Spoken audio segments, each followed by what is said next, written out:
so confused.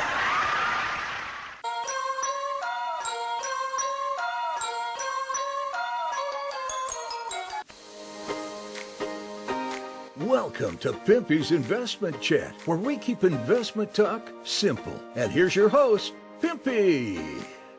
What is going on out there, peeps? Oh yeah, I know a lot of you are confused. I know because I've been chatting with you. So let's get through this and start seeing what we need to know about what the hell is going on over there in Iraq. Shall we? Before we get started, do me a favor and hit the thumbs up button. And if you're not a subscriber, please do so, because when you do, it helps out the channel, and I certainly do appreciate it.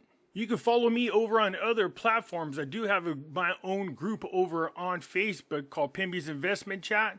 Over here, we do talk about gold, silver, cryptocurrencies, as well as foreign currency investments. So head on over here and join us. It's free to do so. In here, I do post updates. If I should get on suspension from YouTube or get removed from YouTube and you want to know what happened to me, I'll let you know right here in this group. I can be found on Twitter, MeWe, YouTube, and the cool thing about YouTube, if you come over here and you join and you find my channel, I got videos going back, I believe, a couple years. So if you want to see some older videos that I have on Nasera, Jacera, gold, silver, cryptos, come on over here and join. Look me up and check out my videos. You can also find me on Odyssey. Catch me on Rumble. When I say that the links for all these are down below in the description, some of you don't know what I'm talking about. It's real simple. Just go down to the bottom right here of any of my videos. See this? This is the description. Hit show more. And there are all the links to all the platforms I just spoke about. So a lot of you are confused about what the heck is going on over there in Iraq. I get it. There's all kinds of promises made to you guys. All kinds of stories told about a magical change to the dinar exchange rate. I told you guys, stay grounded. Just hang tight. We all want the same thing. The difference is, I'm not going to blow smoke up your tuchus. I would love to be wrong, wake up one day and boom, it's done. I absolutely positively believe that the Middle East is going to be prosperous.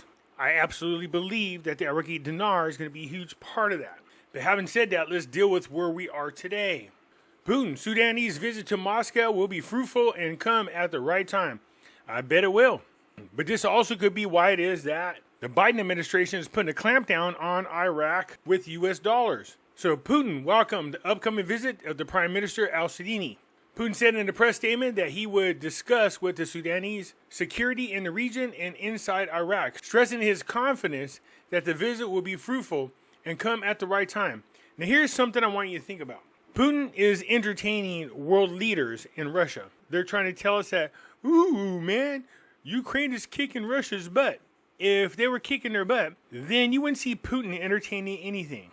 I'm not sure what the hell's going on over there in Ukraine, but all I know is they're used as a front to steal billions of tax dollars, in my opinion. Said a government source and another person familiar with the matter told Reuters yesterday that the Sudanese will travel to Moscow to meet with Putin. And that will be done on October the 10th and 11th. So we're talking about a couple of days from now. The government source said that the Sudanese will leave Iraq on October 9th, will meet with Putin on October the 10th, and hold work meetings on October 11th. I'm curious to see what kind of fruit these two bear from this meeting. So America rejects a $1 billion request for Iraq. Washington rejects Iraq's request for $1 billion in cash from the Federal Reserve on the grounds that it has contradicted their efforts to curb Baghdad's use of the dollar and to stop illicit cash flows to Iran. You see, if I'm in Iraq, I'm just throwing this out there as a hypothetical. Let's say I'm behaving myself. But every time the U.S. wants to bully me, all they have to do is make this announcement, whether it's fabricated or not. And any time that the U.S. wants to bully me, all they have to do is just fabricate this, oh, we're sending money to sanctioned countries, and they can screw us over, and the whole world is supposed to just take them at the word. Man, I'd have an issue with that. Now, I'm not saying that Iraq is all peaches and cream and they have been little angels, because God knows over the years they haven't. But what I'm saying is, I think it's weird how under the Biden administration, these things come at opportune time. When we're supposed to be building relationships with people, Biden seems to be destroying them, literally destroying them left and right. The American newspaper, the Wall Street Journal, reported that since the U.S. invasion of Iraq 2 decades ago, the United States provides $10 billion or more annually to Baghdad through bi-monthly shipping flights. And the money is derived from the proceeds of the Iraqi oil sales deposited with the Federal Reserve Bank. So let me get this straight. Iraq has a product that the world wants. They sell this product, but the United States gets to take their money. And when they request for their money, the United States has the right to say, yeah, no, I'm not going to give it to you. Do you know what that feels like if you're a country going, that's my money? And the U.S. is going, yeah, so what? I'm not going to get it. That would piss me off. Iraq has to do whatever it takes to get control of their own money so that they have to stop relying on the United States. I've had people go, Pimpy, man, don't you love the United States? Oh, I do. God knows I do. What I can't stand is this corrupt government that's currently in place now. It makes me sick to my stomach. And the only way they can stay that way and stay in power is through money. So if the dollar loses its purchasing power and its government collapses, I don't care. Because I have faith that this country could come together, unite, and put us back on track the way it should be. The banknotes in the hands of the Iraqis have become a lucrative source for illegal dollars belonging to militia and corrupt politicians, as well as to Iran. Now, we've heard that millions of times, and there's a lot of truth to it. By applying for an additional 1 billion shipment, Iraq says it needs funds to help support its staggering currency. A senior Iraqi official explained that the Central Bank of Iraq submitted last week an official request that is still being studied by the Treasury. Do you understand how crazy this is, you guys? It's not even our money. This money belongs to Iraq, and they're studying whether or not they should have the money. Now, I get it. You know, the United States wants to make sure everybody's all protected, and we are the guiding light of the world. And we know better than anybody that if we give them too much money, well, then they might turn the demons on everybody and all hell will break loose. But it also drives me insane that there are countries out there like the United States that have the ability to take the money from another country and let them know whether or not, they can have some, maybe not. There's something about that that just drives me insane. And if you live in Iraq or any of these countries that are controlled by the United States, you can understand why that is. The Central Bank of Iraq confirms the continued arrival of dollars cash from the Federal Reserve. The Central Bank of Iraq confirmed that the dollar shipments sent by the U.S. Federal Bank are proceeding according to a specific schedule and timing agreed upon between the two monetary institutions. And yesterday, Thursday, the shipment was received on time, denying news and media reports that talks about stopping or reducing shipments sent to the bank.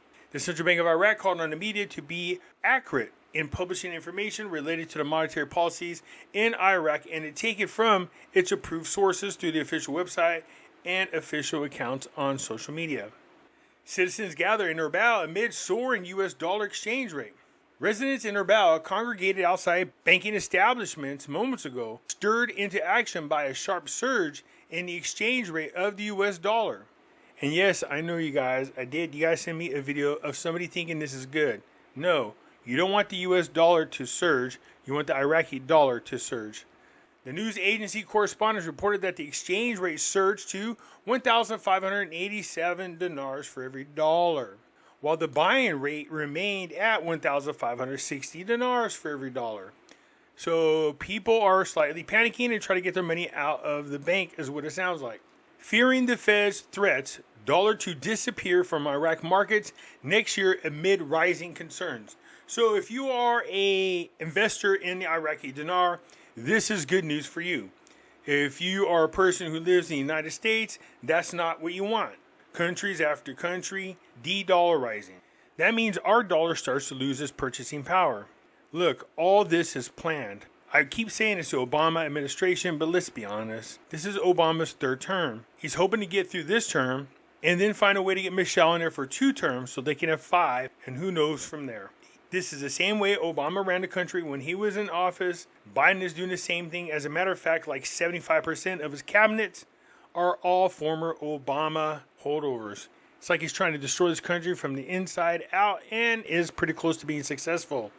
On the 14th, the U.S. Federal Reserve issued a warning to the Iraqi authorities, specifically the central bank, announcing its intentions to issue more sanctions on the Iraqi banking sector if it does not take additional steps to stop chokes in its sector. the most important of which is the smuggling of the U.S. dollar to the countries in which Washington imposes economic sanctions. The most important of which is Iran. Now, if we remember the last time we heard about this, what they said is they suspect that this is happening. Not proof. They said they suspect. You know, again, if I'm a country like Iraq, if you're going to accuse me of something, just show me some proof. If you don't have it, stop screwing with my money and give it to me. That's the way I'd be. I'm sure it means nothing to the U.S., but you get where I'm coming from. The threats to the U.S. Reserve came after issuing previous sanctions last July, affecting 14 Iraqi banks out of 72 official banks, representing a third of the local banks. The sanctions left their impact on the Iraqi economy by raising the price of local goods, which directly led to the popular discontent, according to the national news. The first direct response to the U.S. threats was issued by the governor of the Central Bank of Iraq, Alak, on September the 15th, announcing the adoption of new measures to implement the U.S. conditions to prevent the smuggling of dollars. The direct devaluation of the Iraqi dinar. Yeah, see, the more this happens, the less valuable the Iraqi dinar is. We don't want that to happen. The quicker that Iraq can get into just using Iraqi dinars, de-dollarize, unpeg, start doing business with foreign countries, find a way to ascend within the World Trade Organization, I think they'll be better off. I have a feeling that those of us who are holding on to Iraqi dinar are going to be beyond pleasantly surprised within the next 2 or 3 years. I know you guys want me to pull wine out and sprinkle it out there in dinar land and make it happen tomorrow. I hope it does. And I hope I'm wrong so I can make a video going, well, Pimpy was wrong. But let's just be honest. 2 to 3 years is a lot more realistic, all right? Alak officially announced that the Central Bank of Iraq will start from next year, 2024, by preventing all forms of local trading in U.S. dollars. That's exactly what they need to do. Limiting them to the Iraqi dinar and allowing travelers only to obtain the U.S. currency, steps described by the news as fledgling to reduce the inflation rates that the Iraqi dinar is now suffering from, and raises its value against the dollar by reducing the smuggling operation of rampant inside the country as described. That's exactly what it would do, kill 2 birds with 1 stone. This would then increase the Iraqi dinar's value. So we know nothing's going to happen in the year 2023, but there's a good outlook so far for the year 2024 when it comes to Iraqi dinar. Because as it stands, this is where we are. Dollar prices continue to soar in Baghdad and Erbil with the closure of 2 stock exchanges. What? The prices of the U.S. dollar continue to rise against the Iraqi dinar on Sunday. Baghdad and Erbil, capital in Kurdistan region, with the stock exchange closed. The news correspondent said that the dollar prices rose with the closure of the main 2 stock exchanges in Baghdad, recording 1,590 dinars for every 1 U.S. dollar. But in the morning, it was 1,583 dinars for every dollar. That is really, really high up there. So if I'm going into Baghdad and I have my U.S. dollars, do I want to go to the Central Bank of Iraq and get 1,320 dinars for every dollar? Or do I want to go to the parallel market, go to the black market, and get 1,600 dinars for every dollar? Do you see the dilemma? So last week, we're waiting for Turkey to open up the pipeline, and you see right here, it says Baghdad has not been officially informed from Turkey that its oil pipeline is ready to operate. We heard they were doing testing. Maybe they found some issues, and they are addressing them. We'll find out soon. In pictures, the first skyscrapers in Iraq.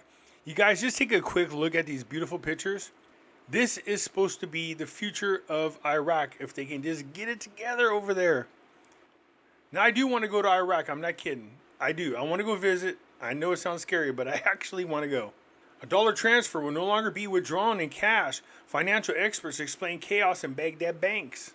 Iraqi financial experts explained to the news the chaos witnessed by the banks in Baghdad today, Sunday, after depositors were unable to receive their money in dollars, and said that the amounts deposited in cash can be withdrawn in cash, but this never applies to remittance. Until Sunday morning, banks in Baghdad continued to stop the procedures for dispersing balances in dollars, and the network monitored 964 in the branches of the Trade Bank and the Babylon Mall and learned from depositors with all other banks. The root of the problem is that the bank in Baghdad was giving dollars in cash to cash depositors, holders, and remittance holders alike. The instructions now state that those who deposit in cash can be granted in the same way, while remittances are not offered in cash.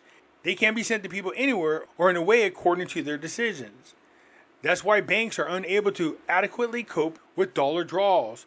There's nothing to panic, especially since Iraq's reserves are at 115 billion, but they're not all US dollars. There will be no crisis in 2024, after they de-dollarize. Now this will definitely be interesting. Iraq announces the price of oil according to the current data of the global market. The Ministry of Oil held on Sunday the monthly meetings from the pricing of the Iraqi oil at the center of the ministry. The statement by the Ministry of the News said during the meeting the agenda and developments of the oil market will be reviewed and the reports prepared by the concerned authorities of the oil marketing companies, SOMO, were reviewed. Oil has been priced according to the current data of the global markets. They control the global markets, so this is going to be interesting. Central bank settles dollar deposits. The era of dollarization is over in Iraq, as it should have been years ago. The director of foreign remittance in the Central Bank of Iraq said today, Sunday, the customers' deposits in dollars are not afraid of yesterday, today, or in the future. And what is currently happening is the tendency to restrict remittance received from abroad through bank accounts, where we are studying delivery in dinars, and he said that this is happening in most neighboring countries where Iraq has been living in the area of dollarization since 2003, and it seems the recent crisis seemed to push it for review this time. Look, Iraq is going to de-dollarize just like a lot of other countries, but there's going to have to be new types of agreements that people have from one country to the next to make sure that we don't fall into this problem that we see where the U.S. is bullying people. Anyways, you guys, let me know what you think. I look forward to hearing from you. That's it from now. I am out.